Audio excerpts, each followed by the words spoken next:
Ua outali tonu o oe o le atua lou leo leo whamangalo lauami o tonu oli sanga lou file mutama Yehowa oe o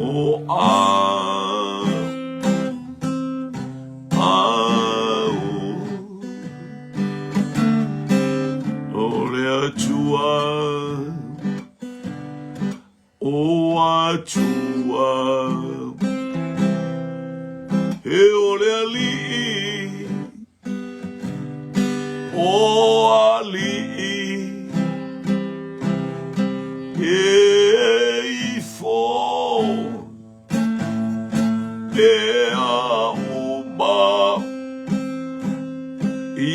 Te o e helo wanganga pa ia taita ina matou ilo no fo Ali silisi ili ua outali tonu oe ole atua o lo leo leo famangalo Lauami o tonu oli sanga lou file mutama Yehowa oe o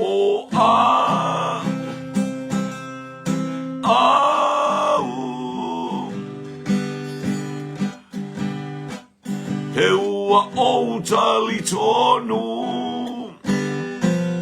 o oe o le atua o lou leo e whamangalo lauami o tonu oli sanga o file Tama Yehowa oe o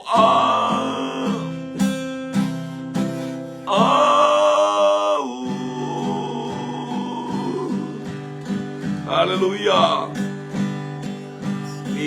Vi le atua, le tama, le atua, le alo, le atua, le nganga paia.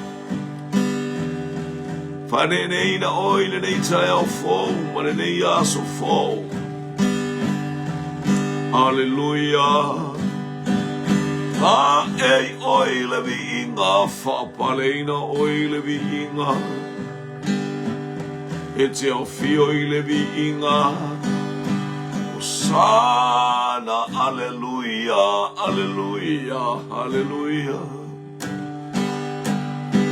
Le tua manu malo e sili o e mea uma te musa tani mana awi lovi inga e ala ya Yesu ke riso le alio le manu malo matou te ala langa pea i le asuafa i taimi uma le suafo Yesu ke riso lo matou ali ia oe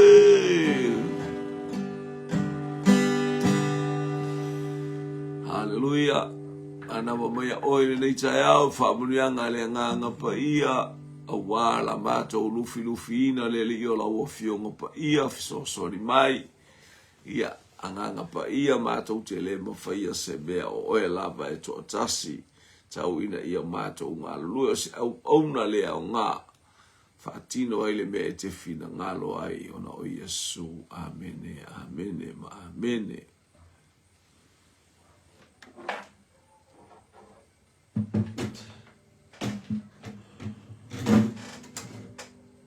Hallelujah. Ia e whaatalo whaatu i le ala i whangunga le lei ma le maleifo mai sa moa lo uatu no pele. Hallelujah, e silisili lava le atua i o tatou loto. Whai tatou mou mai nei whaasiri ngā malosi. Hallelujah, o tatou i lunga upenga ta whailangi ia malo le. Whai tatalo whaftai lo ainga. Hallelujah, tatou loa le ai lava se tasi. E mautu ai mea unga tātou te whaia wana o ia o le atua le tama. Le atua le alo, le atua le nganga po ia tātou te malo rosi ai. Le ala ua iel nei tae au, ia malo le soifua, ai lau maua i wha manu ianga le atua. Hana lui whaatalo whaatu i lou. Ngai mai, le ala wartaimi e te maua el nei polo kalame, ia whaima wha manu ianga ia te ono le taita inga le nganga po ia awa lava. Awa lava male tangata ia whaamanuia le ngapa ia te oi ia mo man fi awa nei te awa awa wino tatou tala ia tito. Aleluia pe ale wo man matfai pure se fulu. Aleluia ole tala noa ia tito ile mo le manu a fa tau atu tangata awa le manu loa. Mea len tu oi ke reta whaatonu mea uma o toi ina e ai uma. Manu i olo ia whaie e le mawaisi wha se maftanga fia. E mai so le tala noanga ia i whaifi au ia i wha malosia i tito. Mai leo le whai upulea e aleluia e eiva. O le tau fi mau i le upumoni whaapei ona o oina o ia, ina ia mawhaia e ia o na apo i atu iea ile a o ngai olai ma ai o ma o i atu ie fina o mai le atu so le au whapea mai tala tu spa ia o ia tau fi mau ile upumoni tafi maule upumoni whapei o na o wina atu o ia mawhaia foi o leo wha mai tito o ia le tusi a tito o paulo ia tito ia o atu inisi pifo na o ia timo teo o nisi na ia tama mai foi lato e tupu ai foi ia o so o napo o ilato una e o so a napo so ani na inga luenga le atua a tatou whaia whapele a ruenga le atua tala le a Paulo ia tito lo watali ia tautua na ma oe o atu ia te ilato ina ia popoto whaifu i o na o ilato nisi tangata a wale taimi o lato wola matotoe ia o lo maua fo i le avanoa e whai lato mwhasoa atu ia te ilato oe o lo o anga e mai popoto e fo i lato le upumoni le atua. Hallelujah. Wa e totele o e soli tu la fono. Ua tau tatala ile upu leaunga. Ma fasi se atu. Ai sili musa le au peritome. Iyo lisi vaenga le to e fa manatu atu. Hallelujah. E fai mai awa wasili musa. Hallelujah. Awa totele o e soli tu la fono. Ua tau tatala i mea leaunga. Wasili musa. Mafasi se atu ai sili musa ia au peritome atal noi tangata peritome tano ia te tato o tangata faolaina tangata o fa mamaina o tato loto ile upu ale atua ma ua tato tau aveina le toto Yesu Keriso e faima shield e faima talita ia te tato talipupuni. Hallelujah, ye langa ma ia te tato malato upu malosi malato upu fai. Ia, ale al mesilio na fale tonu le il talnoanga le. O le fapia mai. Wae to tele o e soli tula fono ua tautala I upu le au ngai faasise atu. Lono winga o le tele o tangata I e whapei o lato ui o tangata whaolaina. A o lato tautala na o mea faasise a le lau te tautala. Soli e lato tula fono vi ia le li. A o le lai whapea mai ia le o le whapea mai le apostolo. Ia e whautau te tangata ia. Ma ia e vava ai ai. Ma ia o tautua na o le tele I o tangata o mai tautatala mai o e o mai whaasoa mai. O lato watalia le li ia e makua le anga upu e tautala o le tautala e lo atu ai. E whaale tonu te lele o langa. Pe ia o le tala le tuspa ia I le. Molu maura tusia whaalinga mta upu e tonu pe ia le whai upu e. Aleluia iwa na whapea mai le kalesia I fila te whai. Le kalesia mana ia le kalesia I fila te whai. Kalesia whatotua. Aia ua tofu mai tangata ua. O mai e whai mai o lato o iutaia. Le ai o le sunako satani. Wapea uma pe o le tala le whai mai ei. O mai o lato o iutaia. E whaafolinga mai I lato o tangata lelei. Ai le ai o to tonu na o mea leanga o le sunako satani lato te su e au wala ese whaasise ai tangata. Maua lato tala e maua o lato manatu I la unga tangata na o ila ua la unga I fo I lato peia o lato mea. Hallelujah, praise God. Ai leilo la lato te whaasise atu tangata. Hallelujah. Foi mai o lato o iutai o lato tangata whaola ina ai le ai o le sunako satani. O tangata te moni o tangata e pule ai satani. Hallelujah. O tangata na ua o I le idwaenga satani. A leo maita o lato o wala le tau whai e whaase ai. Pei o le awala le tau whai e Hamas. O le moli maua tangata lea o lona tama o le Hamas. O le taitai lona tama na ola e ai whai mai le tala lona tama. Ia auane I ai Israelu I lungo al fonga ele. Ai langora tamai titi o sau I le ali I wana talia Iesu wa fo I mai e auma Israelu. O ia la le na whaamata la le whaupunga le. O le naunauta inga o Hamas e o e fefiloi. E le oi se mea whaele le la lafi ai. Ai ola lafi le mea iei whalea onga. Elia I ngā tanos I ngā ola ia le o lala e fefiloi ina o le whale mai. O nā isi no fuanga. No fuanga whapena e o atu fefiloi ina ele me tumu ai tangata. Alai Elia ina ia no fuanga no o lato mafo fauia. Pe te wala mea ia lato e fasioti fatasi e mata maiti ma fafine ma. Hallelujah pe o atu Israelu whaalea o ngā. Hallelujah whaaleanga I lato pe fasioti lato Israelu. Alei oti ai ina ia tuua ia Israelu o tangata fasioti tangata. Ai leo atu Israelu e fasioti in tamaiti mani fafine. Lai atu Israelu e I le tūlanga o Hamas nu o pua. Le ti Apollo e atu e fasi ai matau le foia e le tala le tuspa ia. Hallelujah o mea la la tau titau fai. Fai mai le atua ia Israelu o e fasioti le nu. O I le nu. Aua tau te whaaola ina se mea. A whaina whaile atua aua nei whaaola ina ni a nganga le. Wa tangata umai e ola. Wa vaba ai o langa o Hamas. Wa vaba ai o langa o tangata ia. O langa o tangata whaaleanga mea. O langa o tangata fasio tangata tau whai e whaise awala e fasio tia Israel. Tele I o tangata na e milo mai whape na I to tonu talofa rope tapele masina talofa ile.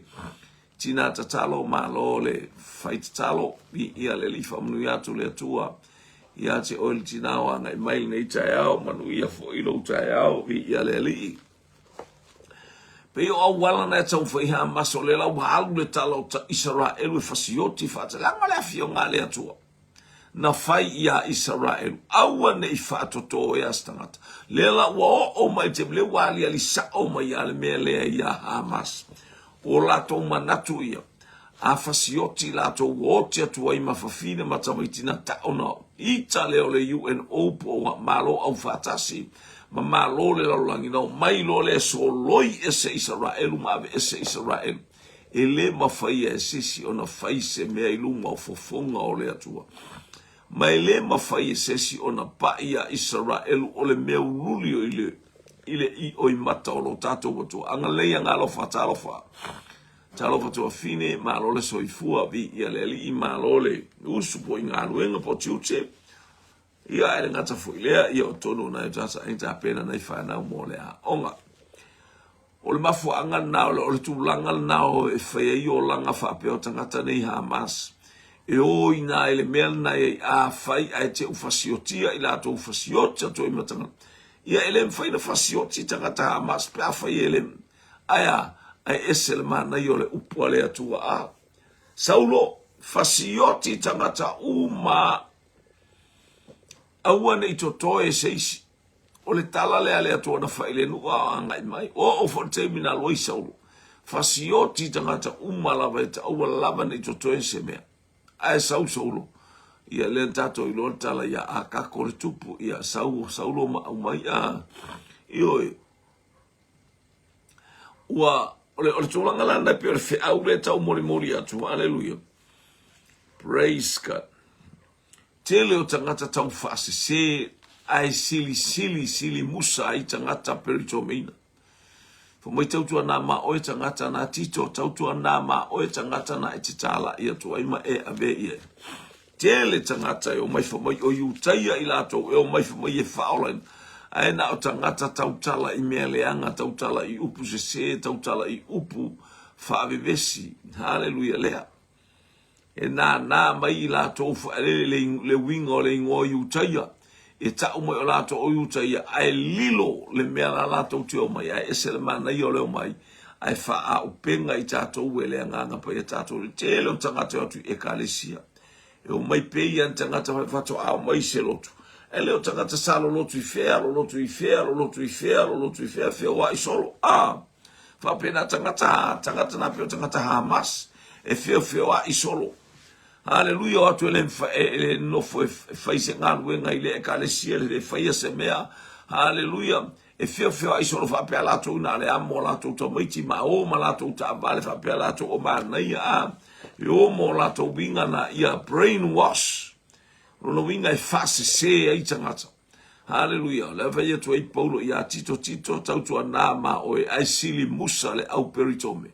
Ava aila ia o mai peia o tangata atama mai peia o tangata popoto fo mai e ama.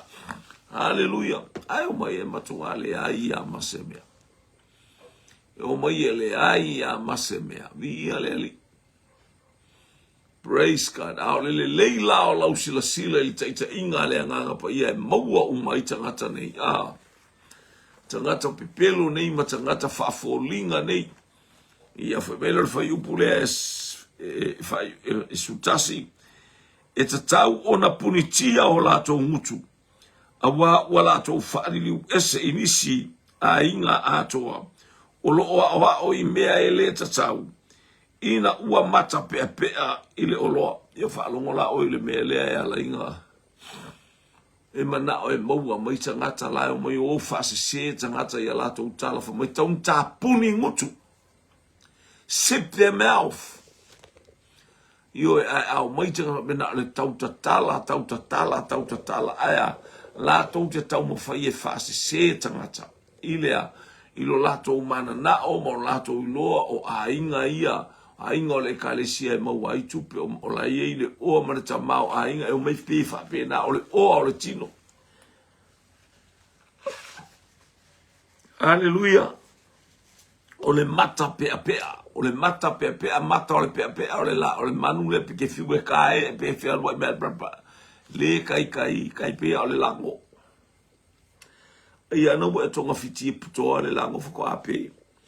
Hallelujah. Pete taa ele salu.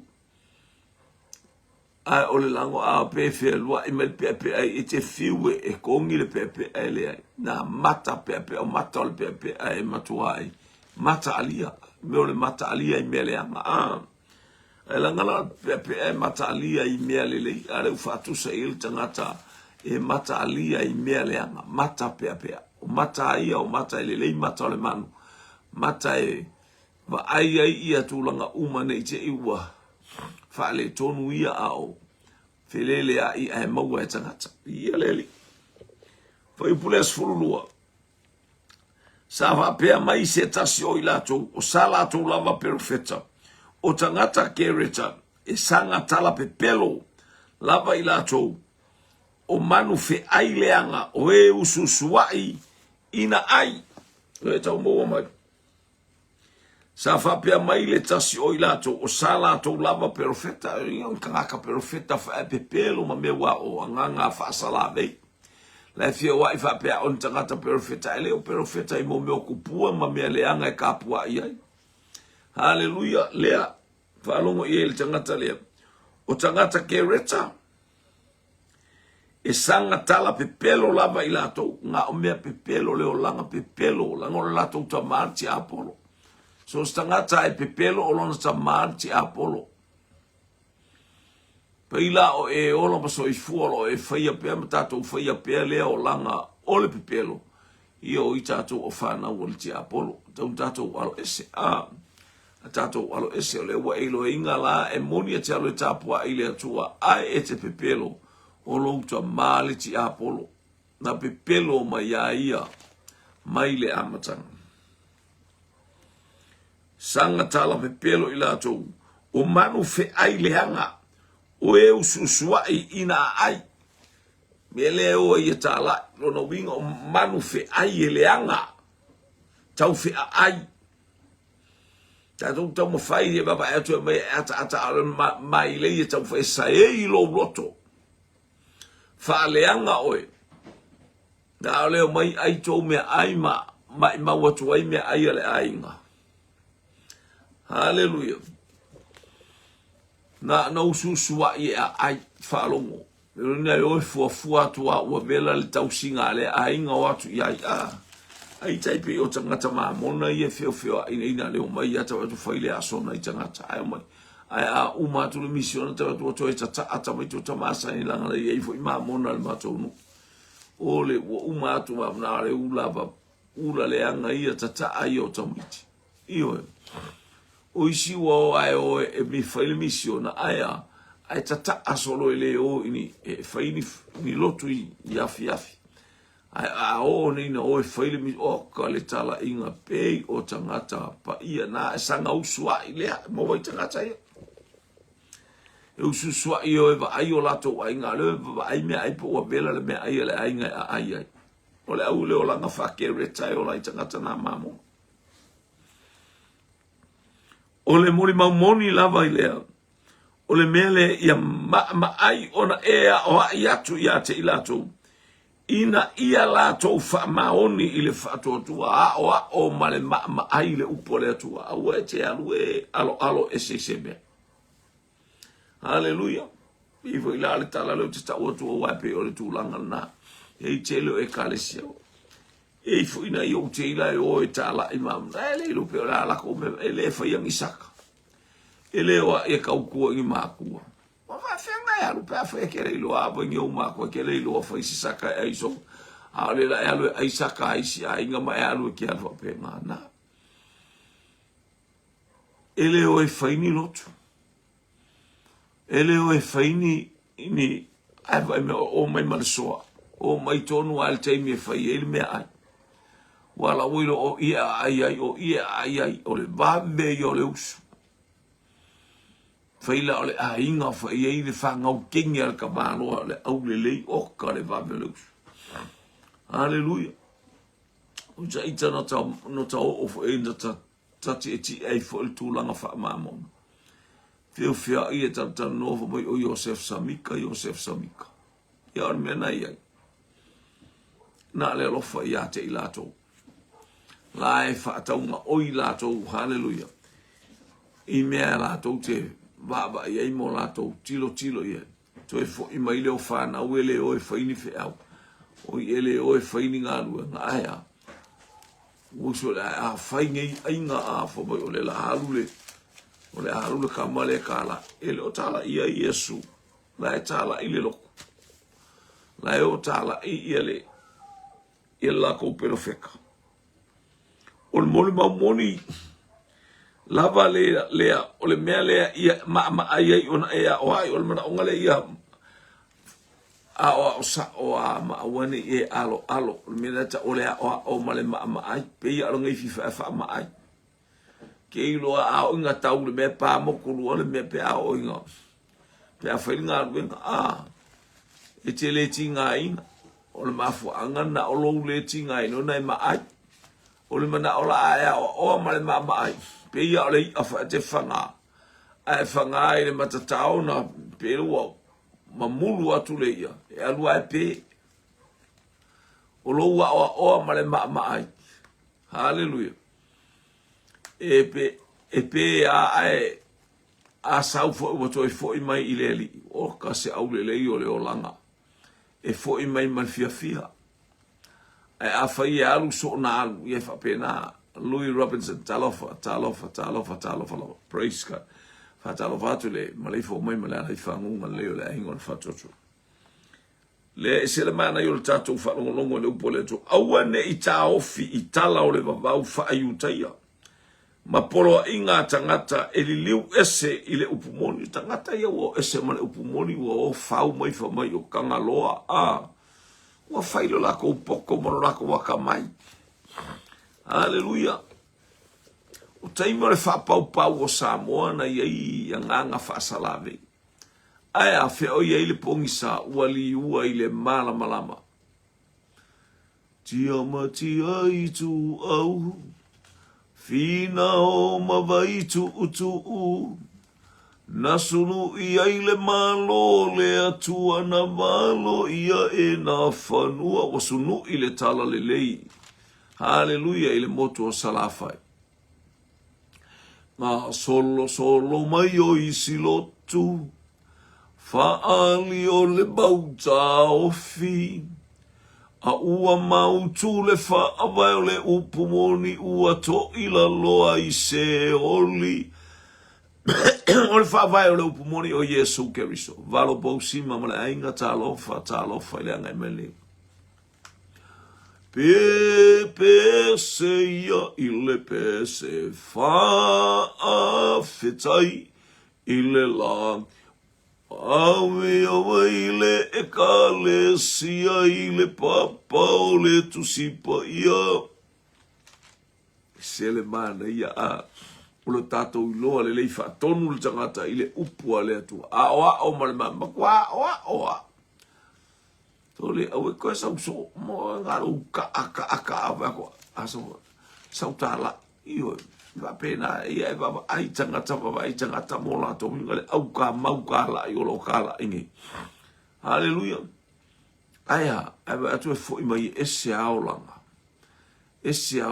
ta mama le tini la tala ia hallelujah ele tala isemele le o le tangata tala isu el to lua ile suafa o Yesu ke so matua fe tu ina nga fa sala ve fa pe to pulanga ia fa ia matua fe tu ina ma fa fonga le ango tama matini ia ile malama o le atua ia lo fangia ile atua palasi ifo le malama ilunga o lana fanau o ila to wa fa o penga ina ile atu langa o le tala ia tangata tala ia Emanuia o lato alo wan fa pena al telo le tangata ia e tala i ai praise God wa fu tato te le o langa o ia ta mai ti e o ifia e le kala il kongu e ko ifia ai atala il tonu e atu e tongi fa fo le no e tongi fa fo le e ke ka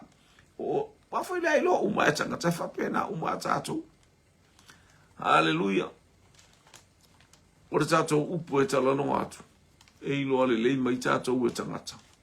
E ilo ale lei mai ia tātou me whai mo tātou walanga e aon tātou tau awina. E le tu sai ma le mata upu le tātou te whai lo atu. Ua mama mea uma ie ua loto mama. A o e loto ele lea ma le le whatuatua. E le mama ia te ilatou se mea e tasi. A ua ele lea o lātou mafau a toa mo lātou loto fuati eifu.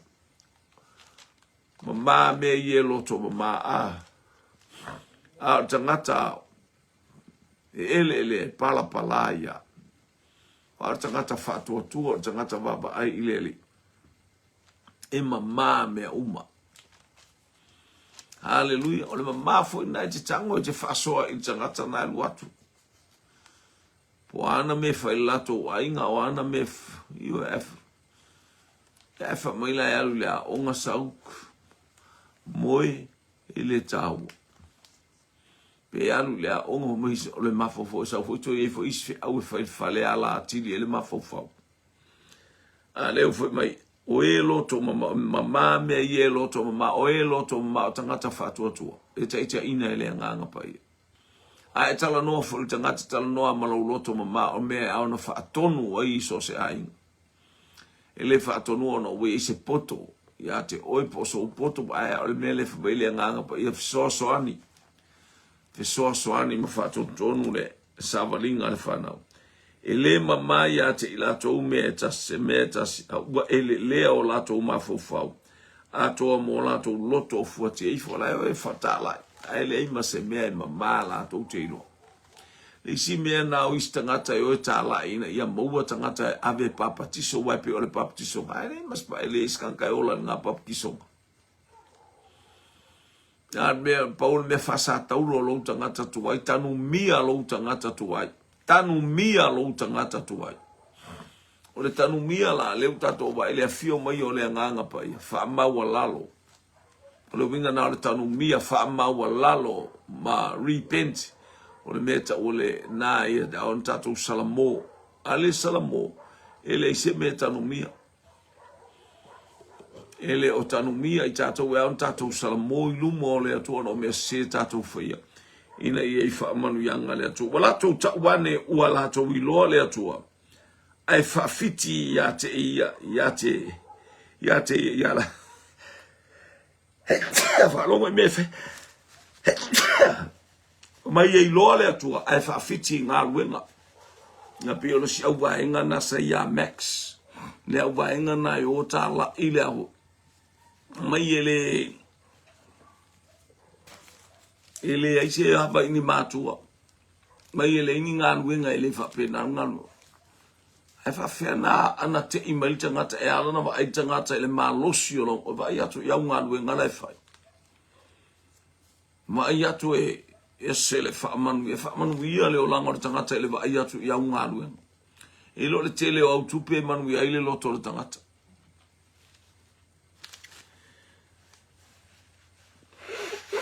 o le vai atu ya nga wenga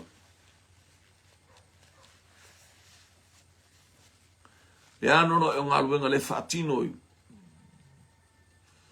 I tono le kalesia ya ngo le foi metus pai o wala to tawane o la to lo le atua ai fa fiti ya la to ngalo ele manga mangi me il falo le atua ai fa mai lo le atua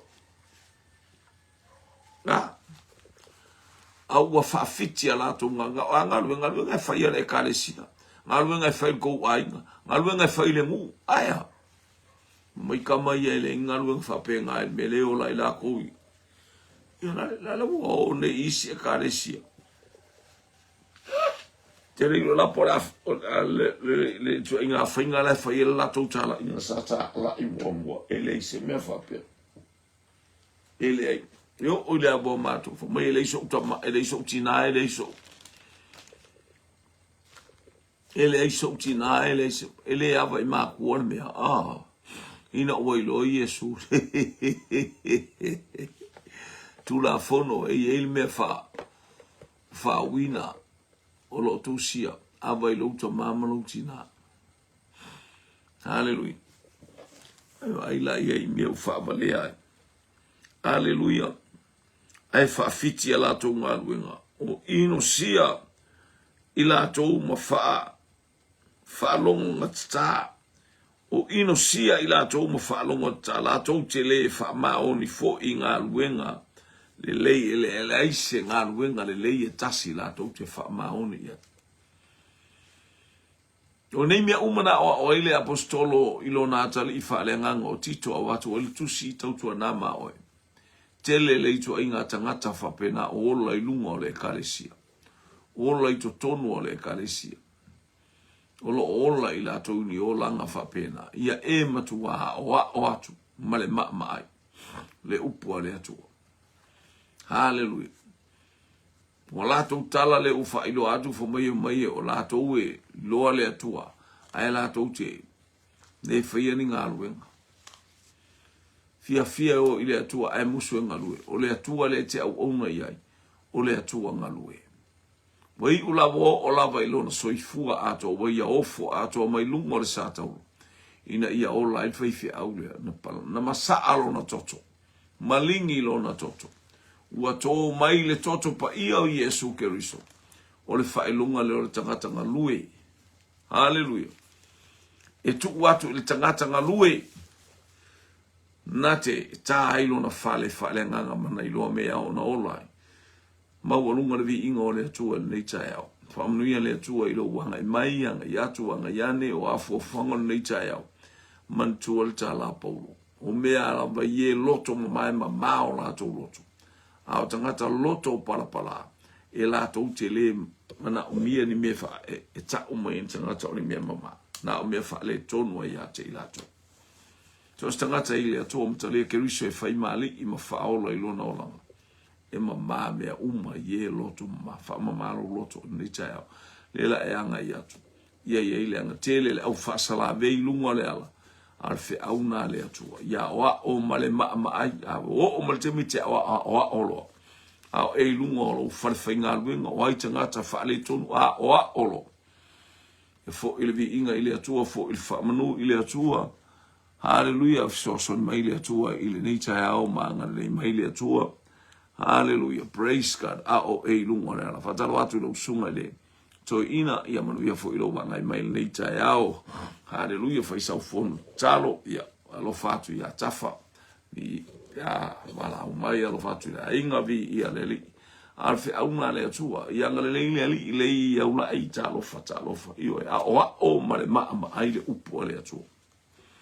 Ia leli. Aune ia tau watu tangata whaere le te. Lela e alunga I ngā ruenga nei aso. Po whelme lela e whaku ia. O le whiauna le atua o. Hallelujah. O male ai no winga o sao. Whai sao a ia le tangata au o le whai atu ai te iske o whai aku e whapea mai e ulo fia poko whapea. Pela le wa e nofo e tau le leia o I le mea e tatauna e whatonui. Ina ia tau le leia o ao se mea na e ino sia e le atua. Hallelujah. Praise. O lau ngā ruenga na e tau whai. Ngā ruenga fo ile o te whaia. Hallelujah. Praise God. Ina I ele manuia o le atua. I ele pa I le atua. Hallelujah. Ni tato whiloa ina I le iwa. To ina I le ali. Anga le mai le atua. Praise God. Whamnuia le atua I ate o le leita e au ilo wanga. I sai si fui tono lau whare whai ngā ruenga. Po la ua onga e a elo lau tu wasor nei e te. Tua I le upua le atua. Upua o male maa ai. E ai me ta alo ele atari o le atua ele matatupa. Mena na sa wai ia e sa halu fa banu yang ai sa matatupa le au na mai. Matatupa au me atau. Ia e te alatu e te le fata te le atua e sa halu tangata mo le manuia. Ia ile atua le vi inga ia ile atua le fa manu ma le fa ne tanga lo fate le lau polo kalame ia te oilo wa inga le nei tai au. Hallelujah. Ia sau watu le mano le toto le tama ima moi ala tātou te iai. Hamanu ia le atua no Yesu. Te whawhaftaila upu whamanu ia utangata I lunga upenga ta whailangi. Fo ile vi inga no Yesu. Amen. Ia. Tā pera wewe mo tātou. Ai mainu le o uli ai a le watu lono winga la mate le malai valele. Praise God. Ono nei e tupo malanga isi o mātou to mai, tu wila Amerika Samoa, ia ile anga lei o le atua, ma ia ile pa ia le tua nei te ua ele maua fo il tatou, ai mainu nei aso, ai, te ua maa pisi atua i fo i maa ua, malto ina ia anga lei le atua mo e, ono Yesu, amen, amen. To God be the glory forever and ever, amen.